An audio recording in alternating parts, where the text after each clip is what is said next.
Olá, paz do Senhor, Pastor JC. Vou estar começando com você hoje, comentando aí a primeira lição do segundo trimestre da revista da Escola Bíblica Dominical, editora Betel, Salmos, um guia devocional para o cristão. Lição de número 1, texto áureo, está no Salmo de número 98, verso 5. Cantai ao Senhor com a harpa e a voz do canto. Os textos de referência estão nos Salmos de número 42, verso 1. Como o servo brama pela corrente das águas, assim suspira a minha alma por ti, ó Deus. Salmo de número 44, verso 1. Ó Deus, nós ouvimos com os nossos ouvidos, e nossos pais nos têm contado os feitos que realizaste em seus dias nos tempos da antiguidade. Ainda Salmo de número 45, verso 1. O meu coração ferve com palavras boas, falo do que tenho feito no tocante ao rei. A minha língua é a pena de um destro escritor.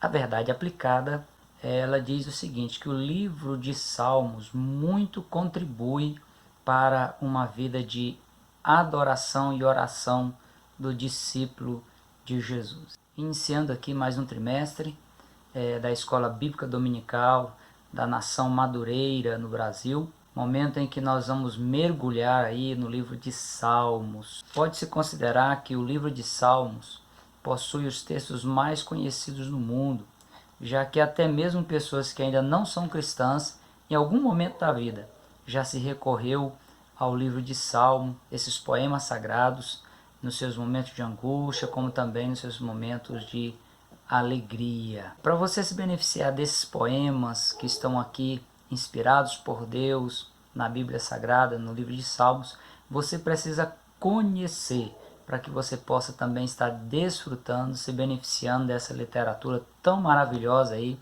na Bíblia Sagrada. Algumas informações importantes para você ter uma visão panorâmica do livro de Salmos. O livro dos Salmos, livro dos louvores, vem do termo hebraico Terrilim, significa louvor, ou seja, livro dos louvores, livro dos salmos, como é conhecidos por nós. São composições que faziam parte do repertório de cânticos da nação de Israel nos tempos antigos. Além de demonstrar a alegria e a confiança do povo de Israel em Deus, trazia também a memória e beneficiava os servos do Senhor a exaltar os grandes feitos e o agir de Deus em socorro do seu povo. O livro dos Salmos ele foi escrito na Palestina, no período pré-exílico, aí, parte dele organizadas pelo rei Davi. Outra parte foi escrita no cativeiro babilônico, com cânticos fúnebres, lamentando aí a queda de Jerusalém, conclamando também a vingança contra os inimigos do povo de Deus. E outra parte do livro de Terrilim, que é o livro dos louvores, o livro de Salmos. Outra parte foi escrita no pós-exílio, aí pelos mestres, pelos servos de Deus, dando ênfase agora à valorização das escrituras, como você pode observar bem no Salmo de número 119. O período de abrangência em que foi escrito esses 150 salmos abrange aí do ano 1500 ao ano 45 a.C. 73 salmos foram compostos por Davi, 12 por Asaf, que era um dos membros da família dos coatitas, líder de louvor nos tempos aí de Davi, no tempo de Salomão. 10 salmos foram também escritos pelos filhos de Corá, que eram levitas da família dos coatitas e também conhecidos como os coratitas. Um salmo foi escrito pelo grande líder Moisés, um salmo foi escrito por Remã, que é um dos 3 levitas que foi escalado por Davi como ministros de música. Momento antes dele repassar o reino a Salomão, ele fez a escala dos músicos e o Remã, que é um dos compositores dos salmos, ele compôs um salmo, é um desses 3 levitas escalado por Davi. Outro salmo foi escrito por Etã, Esraíta, filho de Joel, neto do profeta Samuel.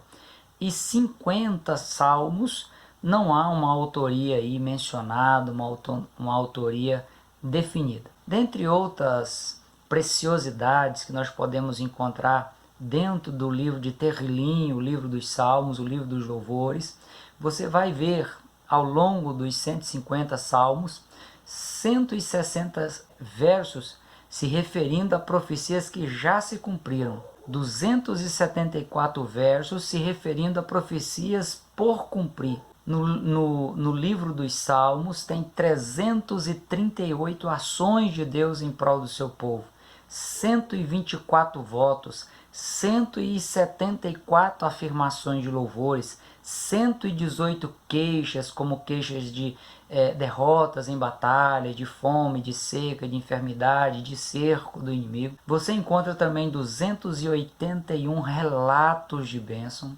187 motivos para se pedir alguma coisa e 582 pedidos feitos. Agora, quando você observa esses 582 pedidos realizados ao longo dos 150 salmos, a maioria dos pedidos, a maioria quase que absoluta aí, tem a ver com as necessidades humanas e também suas súplicas para sair de suas dificuldades. Em contrapartida, apenas um pouco desses 582 pedidos aí se referem a Deus e a sua vontade. Para você interpretar um salmo, é importante você identificar qual a sua categoria, o tipo de salmo e ver do que esse salmo se trata, né? Se trata de algum pedido, de algum louvor, de algum relato de bênção, de alguma queixa e assim sucessivamente, como eu descrevi apenas alguns dos inúmeros detalhes que você pode encontrar no livro de Salmos. Gerald Wilson, o escritor, ele ressalta que o Salmo de número 1 é uma introdução de todos os demais salmos, exaltando aí a relevância da meditação nas Escrituras. E que o Salmo de número 150, o último salmo, ele encerra esses poemas sagrados com uma exortação para que todo ser que tem fôlego de vida louve ao Senhor. Os estudiosos eles dividem o livro de Terrilim, ou seja, o livro dos louvores, o livro dos salmos, em 5 partes. A primeira parte, do Salmo número 1 ao Salmo 41, segunda, do Salmo 42 ao 72, terceira divisão, do Salmo 73 ao de número 89, quarta divisão, do Salmo de número 90 ao 106, e a última parte, iniciando aí no Salmo de número 107 até o Salmo de número 50. Estudiosos observam ainda que cada uma dessas divisões, elas terminam com uma doxologia, ou seja, uma ação de louvor a Deus, uma ação de adoração a Deus, uma ação de reconhecimento a Deus, seguindo aí um ritmo musical, porque, como disse, eram utilizados aí como cânticos. As principais características que mostram a importância do livro de Terrilim, o livro dos louvores, o livro dos salmos, a sua classificação literária, que é muito importante você observar essa questão. Os salmos eles são considerados textos poéticos, como expressões que retratam a emoção, o ritmo, uma linguagem metafórica que se utiliza de uma expressão que pode ser entendida no próprio sentido do termo que é utilizado ou de uma forma figurada. Inclusive, o livro de Salmos, por se tratar de um texto poético, o correto é você trocar a expressão capítulo e versículo por número e verso. Por exemplo, Salmo de número 100, verso 1, versos 1 a 3, Salmo de número 150, Salmo de número 1, Salmo de número 133 e assim por diante. Então você não utiliza em literatura poética, seja no livro de Salmos, Jó, Cantares, Eclesiastes, Provérbios, você não usa essa terminologia de capítulo e versículo. Há também uma diferença dos textos poéticos da atualidade, dos quais há uma rima de sons, a repetição de sons no meio ou no final dos versos. Nos salmos, a rima não é de sons, a rima é de pensamentos e de ideias. Aí, ideias que expressam um sentimento intenso e também a forma como os escritores, os salmistas lidavam aí com esses sentimentos intensos que eles experimentavam. Um outro detalhe interessante nos poemas, como alguns são construídos, por exemplo, alguns são construídos na forma acróstica. Isso ocorre quando o conjunto das primeiras letras de cada verso do salmo forma uma palavra, ou então segue uma sequência alfabética. Um exemplo interessante é o Salmo de número 119. Se você observar, cada título da divisão corresponde a uma letra do alfabeto hebraico. E o Salmo de número 119, ele é dividido a cada 8 versos, é uma divisão. Então ele segue uma métrica, né? Então sempre a cada 8 versos inicia-se uma nova estrofe, um novo poema, ok? Esse tipo de construção poética contribui muito para a memorização e era muito valorizado no contexto judaico, porque com esse recurso no processo de ensino-aprendizado era mais fácil as pessoas estar aí memorizando. Iniciando aí com a primeira letra do alfabeto hebraico, indo até a última letra, também exprime aí a ideia de que o escritor ele desejava esgotar um determinado assunto.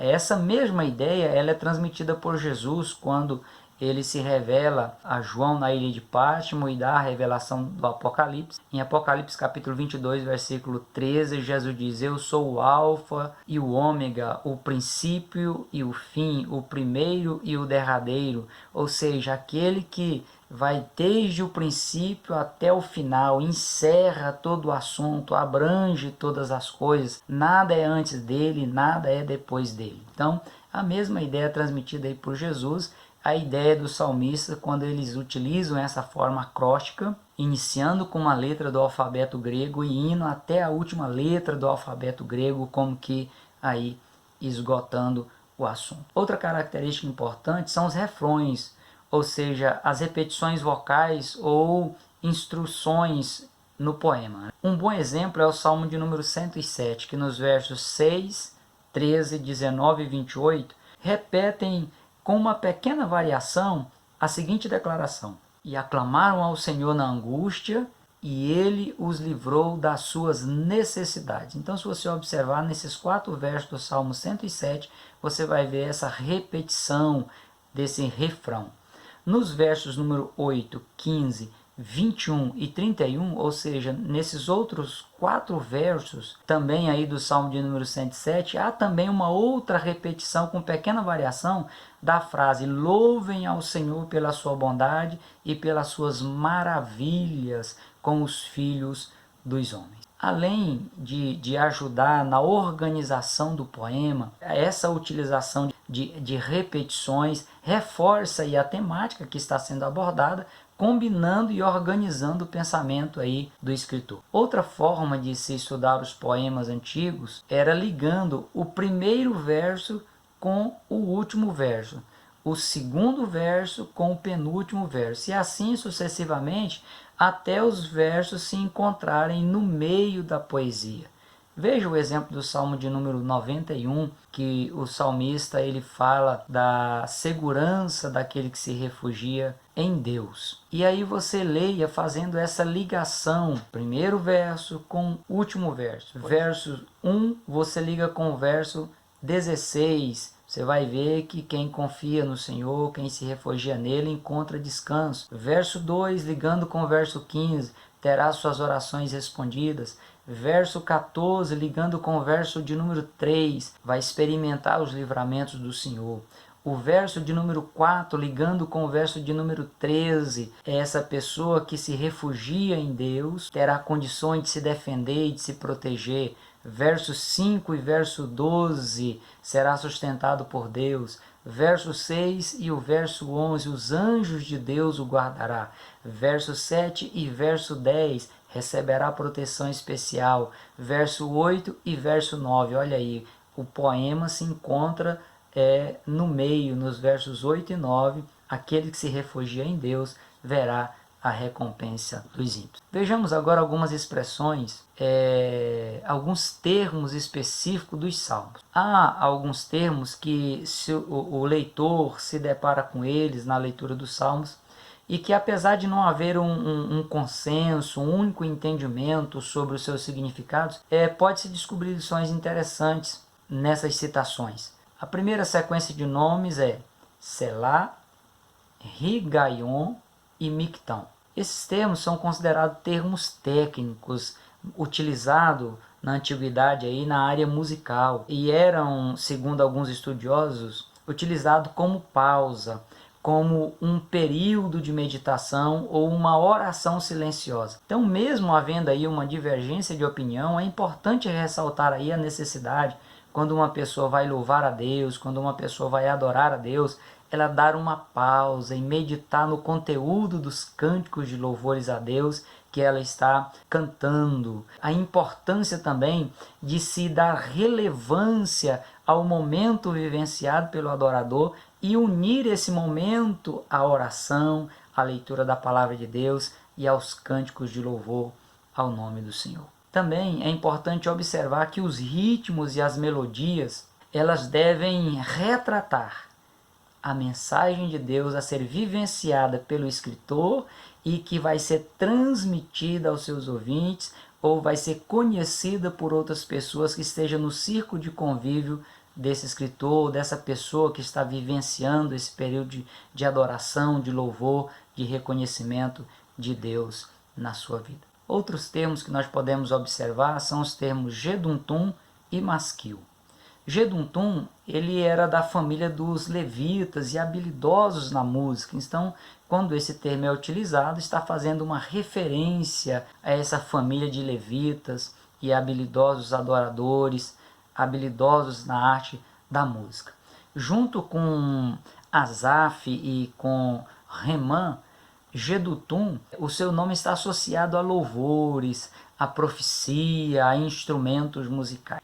O Salmo de número 32 tem como subtítulo o termo Masquil de Davi e pode significar Salmo do entendimento de Davi, Salmo didático de Davi ou Salmo eficaz de Davi.